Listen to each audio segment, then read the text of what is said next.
بسم الله الرحمن الرحيم والحمد لله رب العالمين والصلاة والسلام على رسول خير خلقه محمد على آله وصحبه أجمعين. سبحانك لا علم لنا إلا ما علمتنا إنك أنت العليم الحكيم. ربي زدني علما ربي زدني علما ربي زدني علما ربي اشرح لي صدري ويسر لي أمري واحلل عقدة من لساني يفقه قولي. الفصل الثاني، فصل ثانی ہے کتاب الجہاد کا. عن عمران بن حسین رضی اللہ تعالی عنہ قال، عمران بن حسین رضی اللہ تعالی عنہ سے روایت ہے، فرماتے ہیں قال رسول اللہ صلی اللہ علیہ وسلم، رسول اللہ صلی اللہ علیہ وسلم نے فرمایا، لا تزال امتی لا تزال طائفة من امتی یقاتلون علی الحق ظاہرین علی من ناواہم حتی یقاتل آخرهم المسیح الدجال. نبی علیہ السلام نے فرمایا، میری امت کی کوئی نہ کوئی جماعت ہمیشہ حق کی حمایت اور حفاظت کے لیے جہاد کرتی رہے گی، اور جو بھی شخص اس جماعت سے دشمنی کرے گا وہ اس پر غالب رہے گی، یہاں تک کہ اس امت کے آخری لوگ مسیح دجال یعنی دجال سے جنگ کریں گے، جہاد کریں گے. رواہ ابو داود. مطلب جہاد میری امت میں قیامت تک باقی رہے گا اور ایک خاص جماعت ہمیشہ جہاد میں مصروف رہے گی. وعن ابی امامۃ عن النبی صلی اللہ علیہ وسلم قال، من لم يغزو ولم يجهز غازيا او يخلف غازيا في اهله بخير اصابه الله بقارعة قبل يوم القيامة. نبی علیہ السلام نے فرمایا، جس شخص نے نہ تو خود جہاد کیا اور نہ کسی مجاہد کا سامان تیار کیا، یعنی نہ کسی مجاہد کو تیار کیا کہ اس کو سامان دیا ہو، اور نہ خود جہاد کیا، اور نہ کسی غازی کے اہل و عیال کے حق میں بلائی کے ساتھ ان کا نائب بنا، یعنی نائب بھی نہیں بنا، ان کی ذمہ داری بھی نہیں اٹھائی، تو اللہ تعالیٰ اس کو قیامت کے پہلے دن کسی سخت مصیبت میں مبتلا کرے گا. یعنی اللہ تعالیٰ اس کو قیامت کے دن سخت مصیبت میں مبتلا کرے گا. اس لیے جہاد کی نیت ہونی چاہیے. بے شک زندگی میں موقع نہ ملے وہ الگ بات ہے، لیکن نیت ہمیشہ جہاد کی ہونی چاہیے. وعن انس عن النبی صلی اللہ علیہ وسلم، حضرت انس نبی علیہ السلام سے روایت کرتے ہیں، قال، نبی علیہ السلام نے فرمایا، جاہد المشرکین باموالکم وانفسکم والسنتکم. نبی علیہ السلام نے فرمایا، مشرکین سے جہاد کرو اپنے مال کے ساتھ، اپنے جان کے ساتھ، اپنی زبانوں کے ساتھ.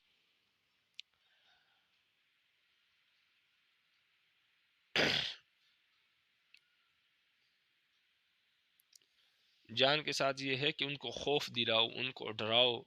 اسی طرح جو کتاب جہاد کے موضوع پر لکھی جاتی ہے، یہ بھی جہاد بالقلم، جہاد باللسان ہے. جہاد بالمال، تاکہ مجاہدین کو مال دو تاکہ وہ اللہ کے راستے میں جہاد کرے، ان کو اسلحہ لے کر دو، تو اس کو جہاد بالمال کہتے ہیں. اور جہاد بالنفس، خود بذاتی خود جہاد میں شریک ہونا. تو ہر قسم کا جہاد جتنی توفیق ہو اس کی کوشش کرے. رواہ ابو داود والنسائی والدارمی. وعن ابی ہریرہ رضی اللہ تعالیٰ عنہ قال، ابو ہریرہ رضی اللہ تعالیٰ عنہ سے روایت ہے، فرماتے ہیں، قال رسول اللہ صلی اللہ علیہ وسلم، رسول اللہ صلی اللہ علیہ وسلم نے فرمایا، افشوا السلام واطعموا الطعام، سلام کو پھیلاؤ، لوگوں کو سلام کرو، واطعموا الطعام، لوگوں کو کھانا کھلاؤ، وضرب الحام تورث الجنان،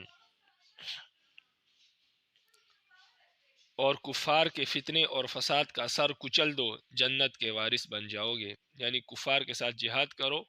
اس کے ذریعے تم جنت کے وارث بن جاؤ گے. رواہ الترمذی وقال هذا حدیث غریب. وعن فضالة بن عبید عن رسول اللہ صلی اللہ علیہ وسلم قال، فضالہ بن عبید نبی علیہ السلام سے روایت کرتے ہیں، نبی علیہ السلام نے فرمایا، کل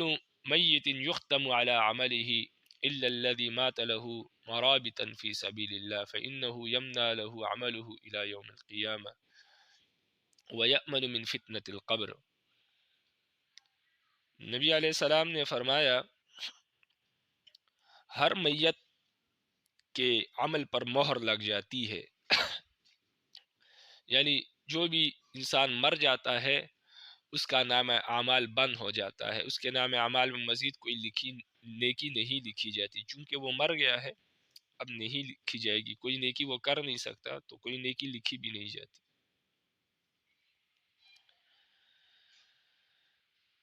لیکن جو شخص اللہ کی راہ یعنی جہاد میں چوکیداری کرتا ہوا مرے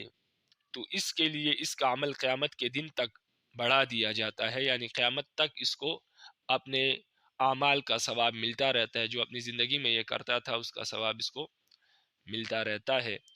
اور یہ عذاب قبر سے محفوظ رہتا ہے۔ رواہ ترمذی و ابو داؤد و دارمی عن عقبۃ بن عامر، اس طرح کی ایک حدیث فصل اول میں بھی گزر چکی ہے۔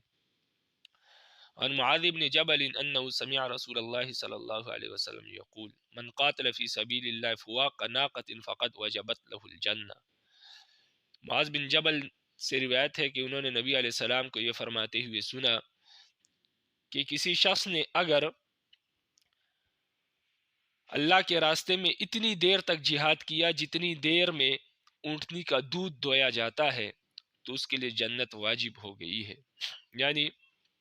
کچھ لمحات بھی اگر جہاد میں گزارے تو اس پر جنت واجب ہے۔ ومن جرح جرحا فی سبیل اللہ او نکب نکبتا فإنها تجیء یوم القیامت کأغزر ما كانت لونها الزعفران وريحها المسك۔ اور جو شخص اللہ کی راہ میں دشمنوں کے ہتھیاروں سے زخمی ہوا یا وہ کسی زخم کی تکلیف میں مبتلا ہوا تو وہ زخم قیامت کے دن اس حالت میں آئے گا، یعنی وہ زخمی قیامت کے دن اس حالت میں آئے گا جیسا کہ وہ دنیا میں تھا، یعنی جیسے کہ وہ دنیا میں زخمی تھا۔ اس کا زخم تازہ حالت میں ہوگا اور اس کے خون کا رنگ زعفران کی طرح ہوگا اور اس کی خوشبو مشک کی طرح ہوگی۔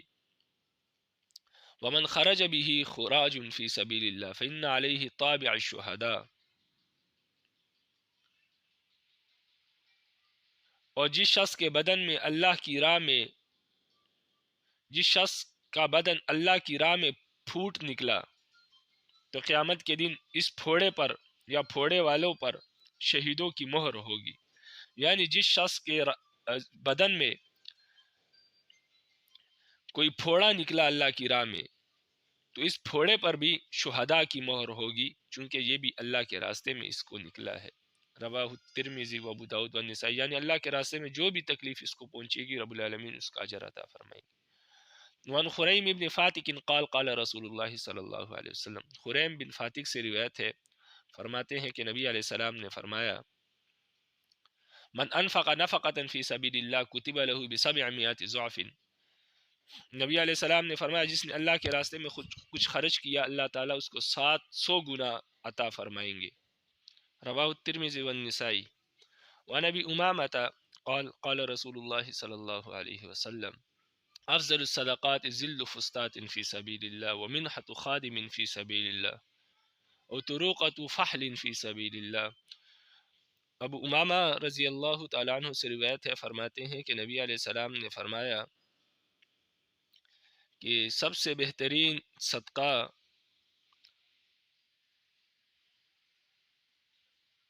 اللہ کے راستے میں کوئی سایابان بنانا ہے، یعنی جس میں لوگ جائیں اور مجاہدین وہاں پر کچھ دیر رکے تاکہ اپنی تھکاوٹ دور کر دے۔ سایابان یعنی کوئی ایسی جگہ بنایا جائے، کوئی چھپر بنایا جائے جہاں پر سایہ ہو، کوئی سائے کا انتظام کیا جائے تاکہ وہاں اس سائے کے نیچے بیٹھ کر وہ کچھ دیر آرام کرے، سکون کی سانس لے۔ وَمِنْحَةُ خَادِمٍ فی سبیل اللہ،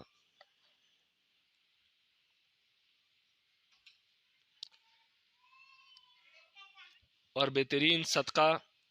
اللہ کے راستے میں ایسی اونٹنی کا دینا ہے جو نر کی جفتی کے قابل ہو۔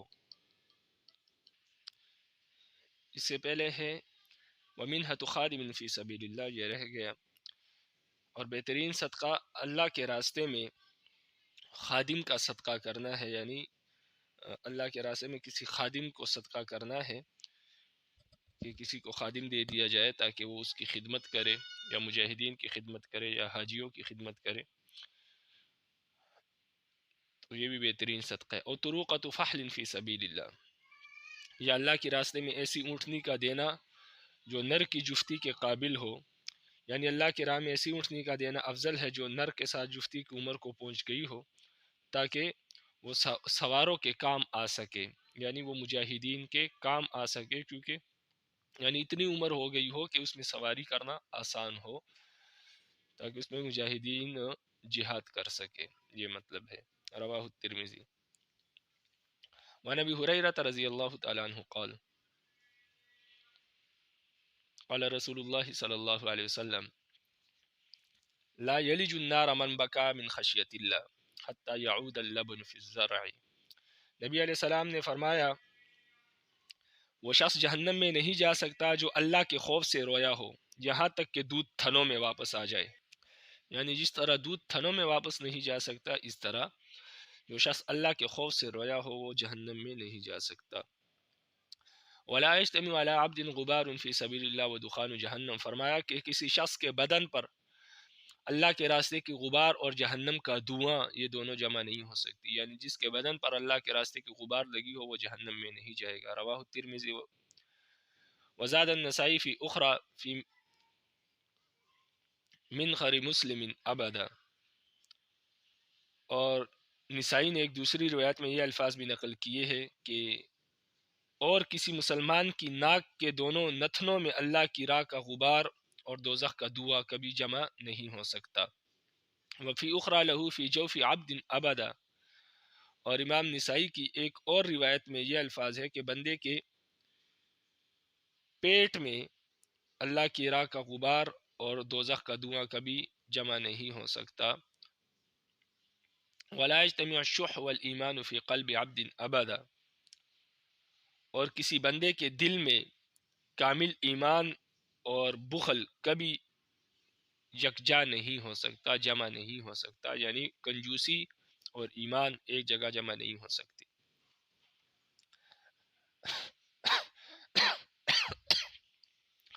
عن عبداللہ ابن عباس رضی اللہ تعالی عنہما قال، ابن عباس رضی اللہ تعالی عنہما سے روایت ہے، فرماتے ہیں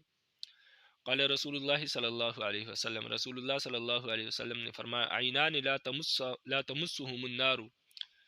فرمایا دو آنکھیں ایسی ہے جن کو جہنم کی آگ نہیں چھوئے گی۔ عین بکت من خشیت اللہ، ایک وہ آنکھ ہے جو اللہ کے خوف سے روئی ہو، وعین باتت تحرس فی سبیل اللہ، اور دوسری وہ آنکھ ہے جو اللہ کے راستے میں چوکیداری کرتے ہوئے جاگی ہو۔ رواہ الترمذی۔ وعن ابی ہریرہ رضی اللہ تعالی عنہ قال مر رجل من اصحاب رسول اللہ صلی اللہ علیہ وسلم بشعب فیہ عینۃ من ماء عذبۃ فاعجبته۔ ابو ہریرہ رضی اللہ تعالی عنہ سے روایت ہے، فرماتے ہیں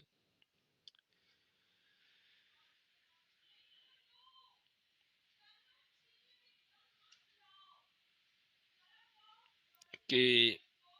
ایک صحابی، نبی علیہ السلام کے صحابہ میں سے ایک صحابی پہاڑی کے درے میں سے گزر رہے تھے جس میں شیریں پانی کا یعنی میٹھے پانی کا ایک چشمہ تھا، وہ چشمہ ان کو بہت اچھا لگا، یعنی نبی علیہ السلام کے صحابہ میں سے ایک صحابی ایک درے میں سے یعنی پہاڑوں کے درمیان جو راستہ ہوتا ہے وہاں سے گزر رہے تھے، وہاں ایک میٹھے پانی کا چشمہ تھا جو اسے بہت اچھا لگا۔ فقال لو اعتزلت الناس فاقمت في هذه الشعب، اس نے کہا کاش میں لوگوں سے علیحدگی اختیار کر لوں اور یہاں اس وادی میں رہائش اختیار کر لوں۔ فذکر ذلک لرسول اللہ صلی اللہ علیہ وسلم، تو نبی علیہ السلام کے سامنے اس کی اس بات کا ذکر کیا گیا، یعنی جب وہ واپس پہنچے تو نبی علیہ السلام کے سامنے اس خواہش اس کی اس خواہش کا اظہار جو ہے وہ نبی علیہ السلام کے سامنے رکھا کہ فلاں شخص نے یہ خواہش کی. فقال، تو نبی علیہ السلام نے فرمایا لا تفعل فإن مقام أحدكم في سبيل الله أفضل من صلاته في بيته 70 عاما ألا تحبون أن يغفر الله لكم ويدخلكم الجنة اغزوا في سبيل الله من قاتل في سبيل الله فواق ناقة وجبت له الجنة. نبی علیہ السلام نے فرمایا ایسا نہ کرو، یعنی ایسی خواہش نہ کرو، اس لیے کہ اللہ کے راستے میں تمہارا کھڑے ہونا یہ تمہارے گھر میں 70 نمازوں سے بہتر ہے. یعنی اللہ کے راستے میں ایک نماز پڑھنا تمہارے گھر میں 70 نمازوں سے تو 70 نمازیں پڑھنے سے بہتر ہے تمہارے لیے. کیا تم یہ پسند نہیں کرتے کہ اللہ تعالیٰ تمہاری مغفرت فرما دے اور تمہیں جنت میں داخل کر دے؟ لہٰذا اللہ کے راستے میں جہاد کرو. جو شخص اللہ کے راستے میں اونٹنی کے دودھ دونے کے برابر بھی جہاد کرے گا تو اس کے لیے جنت واجب ہو جائے گی. یعنی اتنے وقت جہاد کرے جتنی دیر میں اونٹنی کا دودھ دویا جاتا ہے تو اس کے لیے جنت واجب. رواہ الترمذی. وعن عثمان عن رسول اللہ صلی اللہ علیہ وسلم قال رباط یوم فی سبیل اللہ خیر من الف یوم فیما سواہ من المنازل. حضرت عثمان رضی اللہ تعالی عنہ سے روایت ہے، وہ نبی علیہ السلام سے روایت کرتے ہیں کہ نبی علیہ السلام نے فرمایا کہ اللہ کے راہ میں ایک دن کی چوکیداری کرنا یہ اپنے گھر میں 1000 دن کی عبادت سے بہتر ہے. اللہ کے راستے میں ایک دن کی چوکیداری کرنا گھر میں 1000 دنوں کی عبادت سے بہتر ہے. رواہ الترمذی والنسائی. ابو ہریرہ رضی اللہ تعالی عنہ سے روایت ہے ان رسول اللہ صلی اللہ علیہ وسلم وہ فرماتے ہیں کہ نبی علیہ السلام نے فرمایا عرض علی اول ثلاثۃ يدخلون الجنہ، فرمایا مجھ پر وہ 3 لوگ پیش کیے گئے جو سب سے پہلے جنت میں داخل ہوں گے. ان میں سے سب سے پہلے شہید، سب سے پہلے جنت میں داخل ہونے والا جو شخص ہے وہ شہید ہے. وعفیف متعفف، اور دوسرا شخص وہ ہے جو حرام سے بچے اور سوال نہ کرے، یعنی حرام مال سے بچتا بھی ہے اور کسی سے مانگتا بھی نہیں ہے، جب تنگی آتی ہے تو مانگتا بھی نہیں ہے، خود کماتا ہے. وعبد احسن عبادت اللہ ونصح لموالیہ، اور تیسرا شخص وہ غلام ہے جو اللہ کی عبادت بھی اچھی طرح کرتا ہے اور اپنے مالک کا خیر خواہ بھی ہے، مالک کی خیر خواہی بھی کرتا ہے، اس کی مال کی، اس کی جان کی حفاظت کرتا ہے، اس کی خدمت بھی کرتا ہے اور عبادت بھی اچھی طرح کرتا ہے. رواہ الترمذی. وعن عبد اللہ بن حبشی ان النبی صلی اللہ علیہ وسلم سئل ای الاعمال افضل قال طول القیام. عبداللہ بن حبشی رضی اللہ تعالی عنہ سے روایت ہے کہ نبی علیہ السلام سے پوچھا گیا کہ کون سا عمل سب سے افضل ہے. نبی علیہ السلام نے فرمایا لمبی لمبی رکعتیں پڑھنا، لمبا لمبا قیام کرنا. قیل فای الصدقۃ افضل، نبی علیہ السلام سے پوچھا گیا کہ کون سا صدقہ سب سے افضل ہے. قال جہد المقل، فرمایا مفلس اور محتاج اپنے فقیری اور افلاس کے باوجود جو صدقہ کرے وہ افضل ہے. یعنی محنت کر کے، کوشش کر کے، مشقت کر کے تھوڑا سا مال کمایا ہو، خود بھی محتاج ہو، اس میں کچھ اپنے پاس رکھ لے اور کچھ اللہ کی راہ میں صدقہ کر دے، یہ سب سے بہترین صدقہ ہے. قیل فای الہجرۃ افضل، پوچھا گیا کہ کون سی ہجرت سب سے افضل ہے. قال من حجر ما حرم اللہ علیہ، فرمایا سب سے بہترین ہجرت وہ ہے کہ ان چیزوں کو چھوڑ دے جو اللہ تعالیٰ نے اس پر حرام کی ہے. یعنی حرام چیزوں کو چھوڑنا، ہجرت کہتے ہیں چھوڑنے کو، اپنا وطن چھوڑنے کو. سب سے بہترین چھوڑنا، سب سے بہترین ہجرت وہ ہے کہ اللہ تعالیٰ کی حرام کردہ چیزوں کو چھوڑ دے. قیل فای الجہاد افضل قال ما جاہد المشرکین بمالی و نفسی، نبی علیہ السلام سے پوچھا گیا کہ سب سے بہترین جہاد کون سا ہے؟ فرمایا کہ اپنی مال اور اپنے جان کے ساتھ مشرکوں کے ساتھ جہاد کرنا یہ سب سے بہترین جہاد ہے۔ قیل فی القتل اشرف،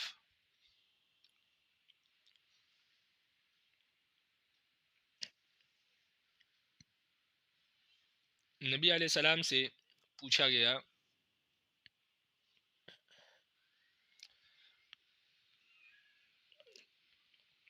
کون سا قتل سب سے بہترین قتل ہے، یعنی کون سا خون یا کون سا شہید سب سے بہترین شہید ہے؟ قال من احرق دمه وعرق جواده، نبی علیہ السلام نے فرمایا سب سے افضل شہید وہ ہے کہ جس کو قتل کر دیا جائے اور اس کا گھوڑا بھی مارا جائے، یعنی لڑتے لڑتے خود بھی شہید ہو جائے اور جس گھوڑے جس سواری پر سوار تھا وہ سواری بھی مر جائے،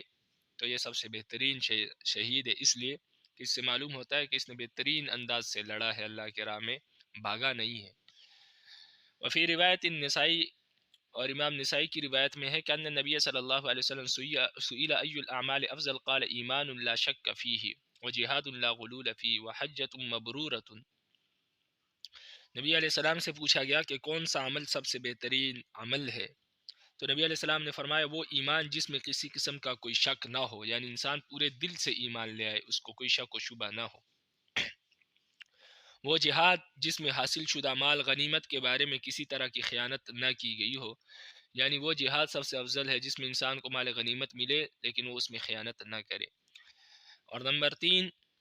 مقبول حج، یعنی ایسا حج جو انسان کا قبول ہو گیا ہو، وہ سب سے بہترین ہے۔ قال فی الصلاۃ افضل، نبی علیہ السلام سے پوچھا گیا کہ نماز کون سی افضل ہے؟ قال طول القنوت ثم اتفقا فی الباقی، فرمایا طول القنوت یعنی جس کا قیام سب سے لمبا ہو، رکعت سب سے لمبی ہو، قرات جس میں زیادہ ہو، وہ نماز سب سے افضل ہے۔ اس کے بعد پھر دونوں حدیثیں آگے دونوں میں اتفاق ہے، یعنی امام ابو داود اور امام نسائی کی جو حدیث ہے وہ آگے اسی طرح چلتی ہے، دونوں میں اتفاق ہے، یعنی فی الصدقۃ افضل قال جہد المخل، اس طرح آگے یہ حدیث آخر تک ایک ہی طرح ہے۔ وعن المقدام ابن معدی کربہ رضی اللہ تعالیٰ عنہ قال قال رسول اللہ صلی اللہ علیہ وسلم للشہید عند اللہ ستۃ خصال، حضرت مقدام بن معدی کرب رضی اللہ تعالیٰ عنہ فرماتے ہیں کہ نبی علیہ السلام نے فرمایا کہ حق تعالی شانو کے ہاں شہید کے لیے 6 امتیازی انعامات ہے، یعنی شہید کو اللہ رب العزت 6 انعامات عطا فرمائیں گے۔ یغفر له فی اول دفعۃ یرا مقعدہ من الجنہ ویحار من عذاب القبر، فرمایا اس کو پہلی مرتبہ ہی میں، یعنی جب اس کا خون کا قطرہ اس کے جسم سے نکلتا ہے جس طرح جان نکلتی ہے، تو اس کے سب گناہ بخش دیے جاتے ہیں، یہ پہلا انعام ہے۔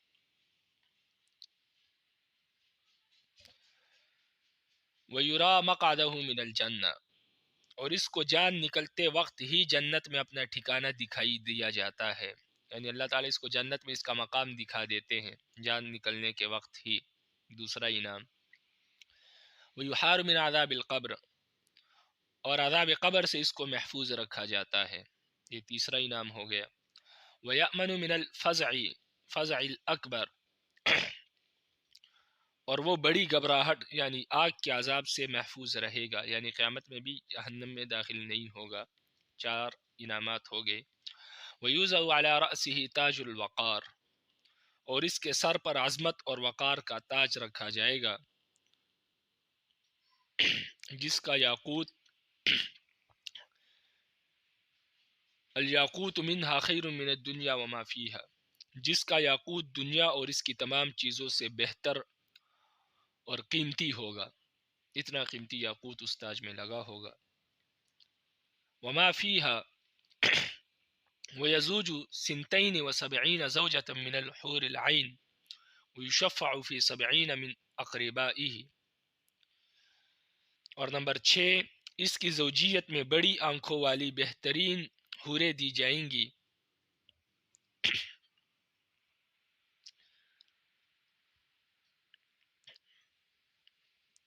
72 حوریں بڑی آنکھوں والی یعنی حور عینہ 72 حور عینہ اس کو دی جائیں گی، اور اس کے عزیز اور اقربا میں سے 70 آدمیوں کے حق میں اس کی سفارش قبول کی جائے گی۔ تو یہ 6 انعامات اس کو دیے جائیں گے۔ رواہ الترمذی و ابن ماجہ۔ وعن ابی ہریرہ رضی اللہ تعالی عنہ قال قال رسول اللہ صلی اللہ علیہ وسلم من لقی اللہ بغیر اسر من جہاد لقی اللہ وفیہ سلما۔ ابو ہریرہ رضی اللہ تعالیٰ عنہ فرماتے ہیں کہ نبی علیہ السلام نے فرمایا، جو شخص اللہ کے حضور اس حال میں حاضر ہوگا کہ اس پر جہاد کا کوئی اثر نہیں ہوگا تو گویا وہ اللہ تعالیٰ سے اس حال میں ملے گا کہ اس کا دین ناقص ہوگا۔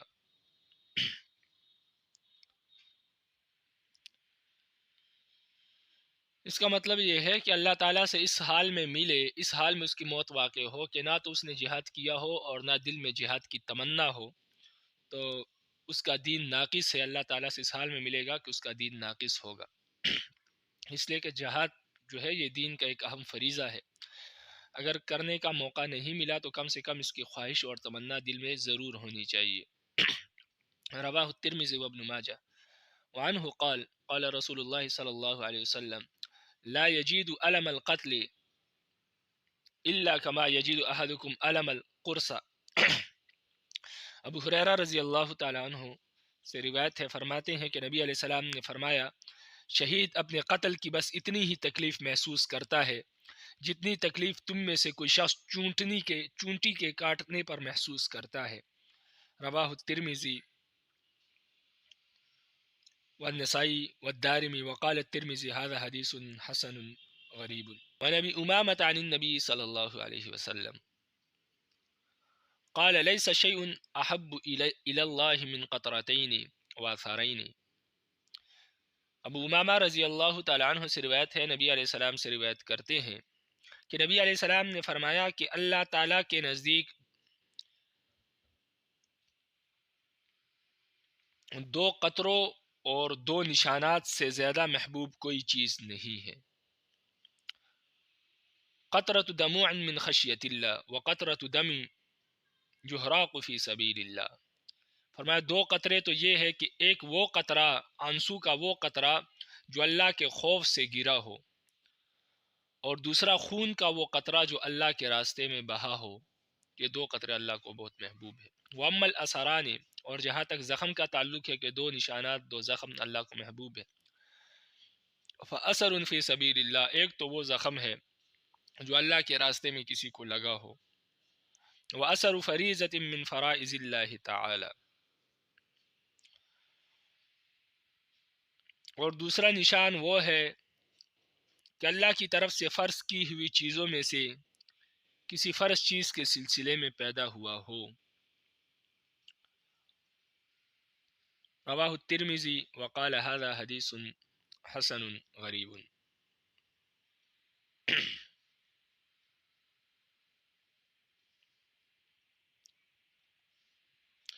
کسی فرض کی ہوئی چیز کے سلسلے میں پیدا ہونے والے نشان کا مطلب یہ ہے کہ جیسے جاڑے کے موسم میں وضو کی وجہ سے نمازی کے ہاتھ پیر پھٹ جائے، نماز میں سجدوں کی وجہ سے پیشانی پر داغ پڑ جائے، یا گرمی میں سجدہ کرتے وقت تپتے ہوئے فرش سے نماز کی پیشانی جل جائے اور اس کا کوئی دھبا پڑ جائے، یا روزے میں روزے دار کے منہ سے بو آنے لگے، یا سفر حج میں حاجی کے بدن پر راستے کی گرد و غبار کی تہ جم جائے،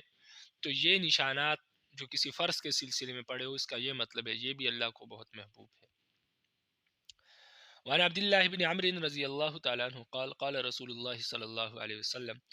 لا تركب البحر الا حاجا او معتمرا او غازیا فی سبیل اللہ فإن تحت البحر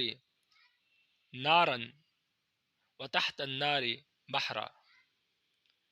عبداللہ بن عمر رضی اللہ تعالیٰ عنہ کہتے ہیں کہ رسول اللہ صلی اللہ علیہ وسلم نے فرمایا، تم جب حج یا عمرے کے ارادے سے یا اللہ کے راستے میں جہاد کے ارادے سے سمندر پر سفر کرتے ہو،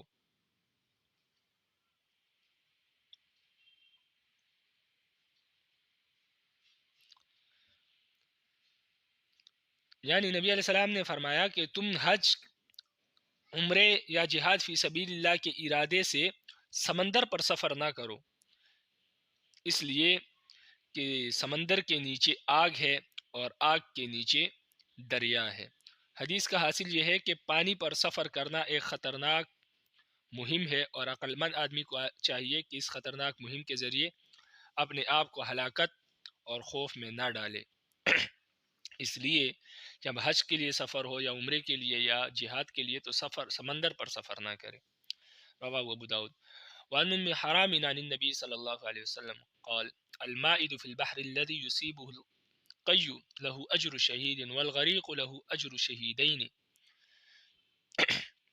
ام حرام نبی علیہ السلام سے روایت کرتی ہے، نبی علیہ السلام نے فرمایا، دریا اور سمندر کے سفر میں جس شخص کا سر گھومنے لگے اور اس کی وجہ سے اس کو الٹی آئے تو اس کو ایک شہید کا ثواب ملے گا، اور جو شخص سفر کے دوران دریا میں ڈوب جائے تو اس کو 2 شہیدوں کا ثواب ملے گا، یعنی دریا میں ڈوب کے مر جائے تو اس کو 2 شہیدوں کا ثواب ملے گا۔ لیکن یہ سمندر پر سفر یہ حج کے لیے ہو، عمرے کے لیے ہو، یا علم کی طلب کے لیے ہو، یا جہاد کے لیے ہو، تب یہ اجر ملے گا۔ اگر اپنی ضرورت کے لیے جا رہا ہے تو پھر یہ اجر نہیں ہے، یعنی کسی دنیاوی غرض کے لیے جا رہا ہے تو پھر یہ اجر نہیں ہے۔ رواہ ابو داود۔ وعن ابی مالک الاشعری قال سمعت رسول اللہ صلی اللہ علیہ وسلم یقول من فصل في سبيل الله فمات او قتل او وقصه فرسه او بعيره او لدغته هامة او مات في فراشه بأي حتف شاء الله فإنه شهيد وإن له الجنة۔ ابو مالک اشعری کہتے ہیں کہ میں نے رسول اللہ صلی اللہ علیہ وسلم کو یہ فرماتے ہوئے سنا کہ جو شخص اللہ تعالیٰ کی راہ میں یعنی جہاد میں شریک ہونے کی غرض سے گھر سے نکلا اور زخمی ہو جانے کی وجہ سے مر گیا، یعنی گیا تو جہاد کے لیے تھا لیکن راستے میں ہی زخمی ہو کے مر گیا، یا اس کو جان سے مار ڈالا گیا، یعنی کسی نے اس کو مار دیا جہاد سے پہلے، یا اس کے گھوڑے یا اس کے اونٹ نے اس کو کچل ڈالا، یا کسی زہریلے جانور جیسے سانپ وغیرہ نے اس کو ڈس لیا، یا کسی بیماری کی وجہ سے اچانک یوں ہی اللہ کی مرضی سے اپنے بستر پر مر گیا، تو وہ ان تمام صورتوں میں شہید ہوگا، یعنی اس کو شہادت کا درجہ ملے گا اور اس کے لیے جنت واجب ہے، یعنی اس کو رب العالمین جنت میں داخل فرمائیں گے، اس لیے کہ وہ نکلا جہاد کے لیے تھا لیکن اس کی موت جہاد سے پہلے اللہ نے لکھی تھی، بہرحال اس کے ارادے کا اس کو اجر ملے گا۔ رواہ ابو داؤد۔ وعن عبد الله بن عمرو ان رسول الله صلی اللہ علیہ وسلم قال قفلۃ کغزوۃ۔ عبداللہ بن عمر رضی اللہ تعالیٰ عنہ سے روایت ہے، فرماتے ہیں کہ نبی علیہ السلام نے فرمایا جہاد سے لوٹ کر آنا بھی جہاد کے مانند ہے۔ مطلب یہ ہے کہ مجاہد اور غازی جب جہاد سے فارغ ہو کر اپنے گھر لوٹ آتا ہے تو اس کے لوٹنے میں بھی اتنا ہی اجر ملتا ہے جتنا جہاد کے کرنے میں اس کو رب العالمین عطا فرماتے ہیں، اس لیے جب جہاد ختم ہو جائے تو گھر کو لوٹ آئے۔ رواہ ابو داؤد۔ وعنہ قال قال رسول اللہ صلی اللہ علیہ وسلم للغازی اجرہ وللعاجل اجرہ واجر الغازی۔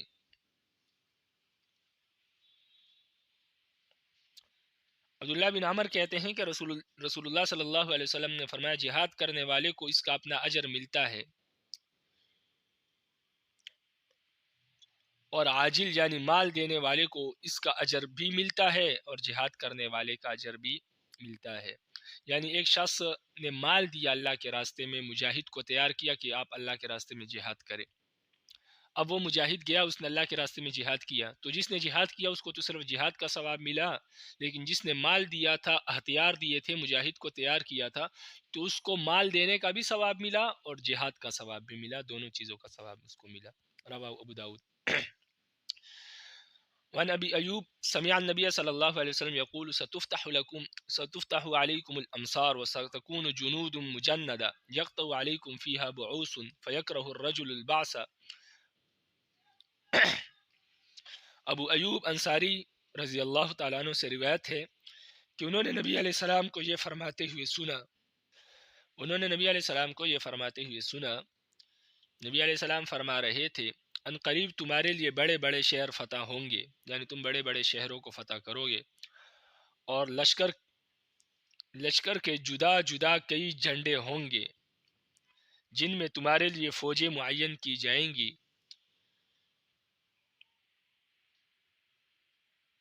فَيَكْرَهُ الرَّجُلُ الْبَعْثَ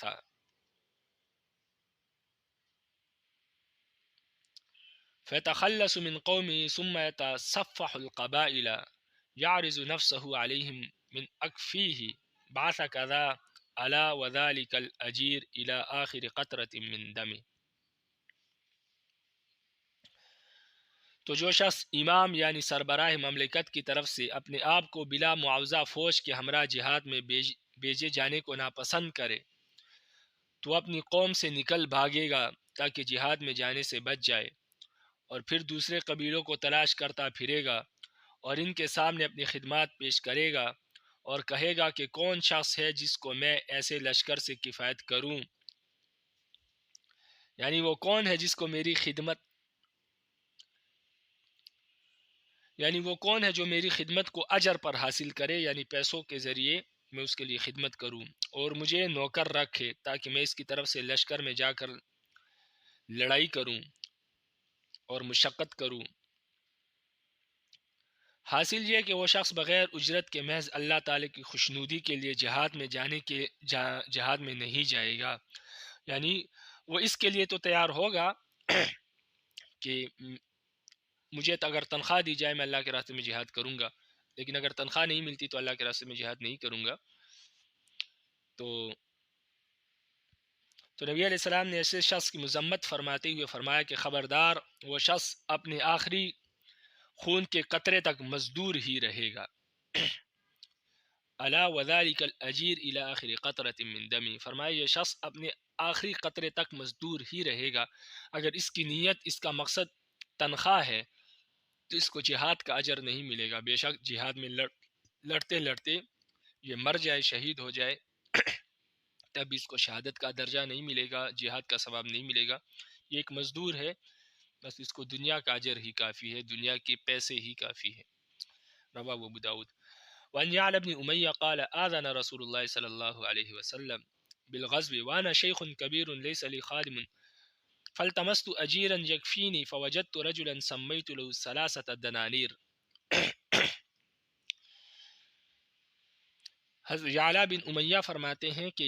نبی علیہ السلام نے لوگوں کو جہاد پر جانے کے لیے اعلان فرمایا تو اس وقت میں بوڑھا تھا،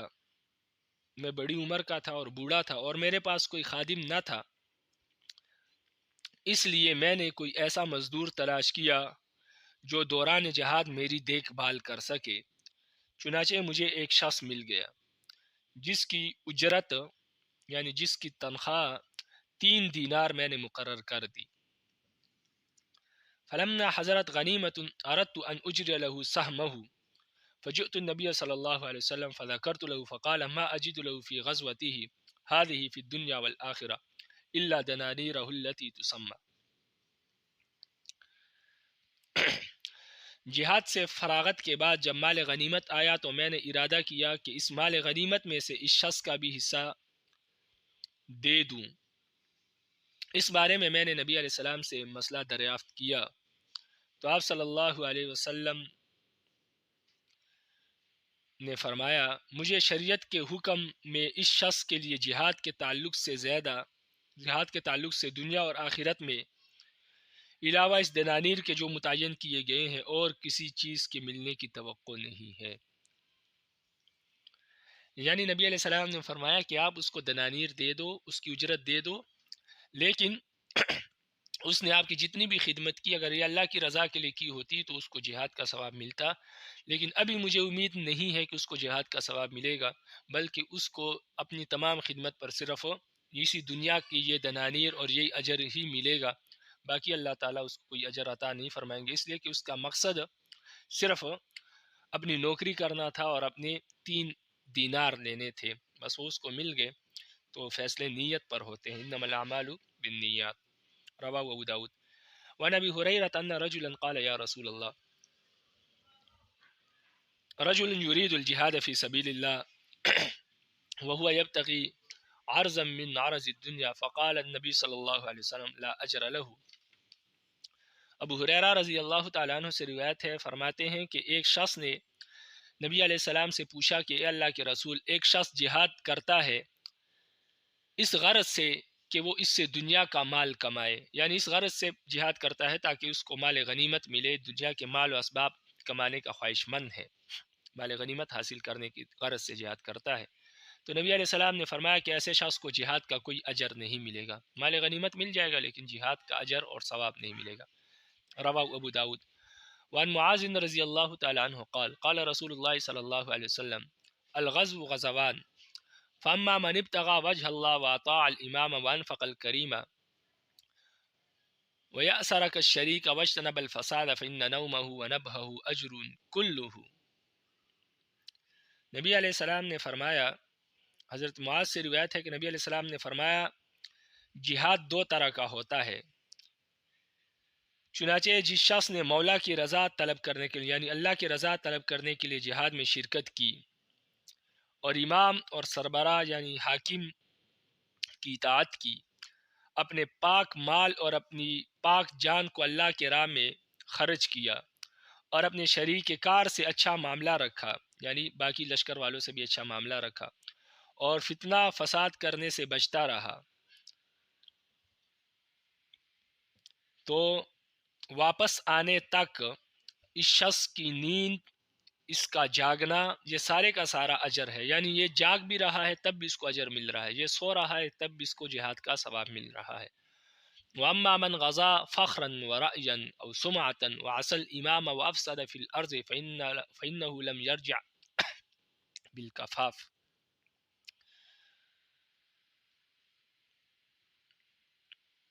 دوسرا جہاد یہ ہے کہ انسان اپنے فخر کے لیے، دکھلاوے کے لیے، اپنی شہرت کے لیے جہاد کرے اور امام کی نافرمانی کرے اور زمین پر فتنہ پھیلائے، تو ایسا شخص کوئی بدلہ لے کر واپس نہیں لوٹتا، یعنی یہ خالی ہاتھ ہی گیا تھا جہاد میں اور خالی ہاتھ ہی واپس لوٹا، اس کو کوئی اجر و ثواب نہیں ملتا، اس لیے کہ اس کی نیت ہی یہی تھی شہرت مل جائے، لوگ مجھے بہادر کہیں، تو لہٰذا اس کو الٹا گناہ تو ملتا ہے، واپس لوٹتا ہے تو گناہگار ہونے کی حالت میں، نہ کہ اس کو اجر ملتا ہے، تو فرمایا یہ خالی ہاتھ ہی واپس لوٹتا ہے، اس کو کچھ ہاتھ نہیں آتا، لیکن یہ تو حدیث نے ثواب کے اعتبار سے کہا کہ ثواب کے اعتبار سے خالی ہاتھ لوٹتا ہے، لیکن باقی اس کے ذمہ گناہ ہو جاتے ہیں ریاکاری کے۔ رواہ مالک و ابو داود والنسائی۔ وعن عبد الله بن عمرو انه قال يا رسول الله اخبرني عن الجهاد فقال يا عبد الله بن عمرو ان قاتلت صابرا محتسبا بعثك الله صابرا محتسبا۔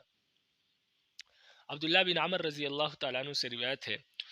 انہوں نے نبی علیہ السلام سے پوچھا کہ اے اللہ کے نبی مجھے جہاد کے بارے میں بتائیے، یعنی جہاد کا ثواب کیسے مل سکتا ہے انسان کو؟ نبی علیہ السلام نے فرمایا اے عبداللہ بن عمر، اگر تم اس حال میں لڑو کہ صبر کرنے والے اور ثواب چاہنے والے ہو، یعنی تمہیں ثواب کی امید ہو اور ثواب کی امید سے تم لڑو اور صبر کرتے ہوئے، تو اللہ تعالیٰ آپ کو قیامت کے دن صبر کرنے والا اور ثواب دے کر اٹھائے گا، یعنی آپ قیامت میں بھی اسی طرح اٹھو گے کہ آپ کو ثواب کی امید ہوگی اللہ سے اور آپ صابر ہوں گے،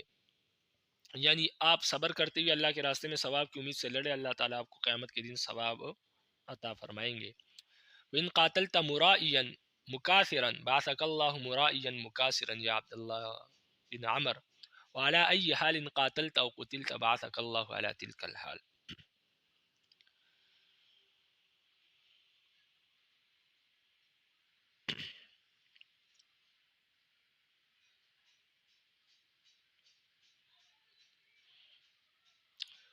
اور اگر تم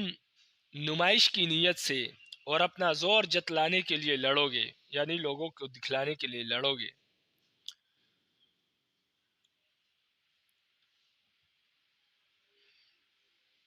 تو اللہ تعالیٰ تمہیں نمائش کرنے والا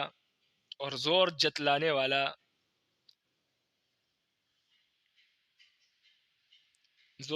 والا ہی اٹھائے گا. یعنی اگر تم نمائش کرنے کے لیے یا زور جتلانے کے لیے لڑو گے تو اللہ تعالیٰ تمہیں اسی حالت میں اٹھائے گا کہ تم زور جتلانے والے اور نمائش کرنے والے ہوگے. اور فرمائے عبداللہ ابن عمر بن آپ جس حال میں قتال کرو گے یا جس حال میں آپ شہید ہوں گے اللہ تعالیٰ آپ کو اسی حال میں اٹھائے گا. رواہ ابو داؤد. تو اگر ثواب کی نیت سے لڑو گے تو کل قیامت کے دن ثواب کی امید ہوگی، اور اگر کسی اور غرض کے لیے لڑو گے تو پھر آپ کو وہی امید ہوگی، آپ کو ثواب کی امید نہیں ہوگی، یعنی اللہ کی طرف سے بھی آپ کو ثواب نہیں ملے گا. وعن عقبة بن مالك عن النبي صلى الله عليه وسلم قال عجزتم إذا بعثت رجلا فلم يمزي لأمري أن تجعلوا مكانه من يمزي لأمري. عقبہ بن مالک نبی علیہ السلام سے نقل کرتے ہیں کہ آپ صلی اللہ علیہ وسلم نے فرمایا کیا تم اس سے عاجز ہو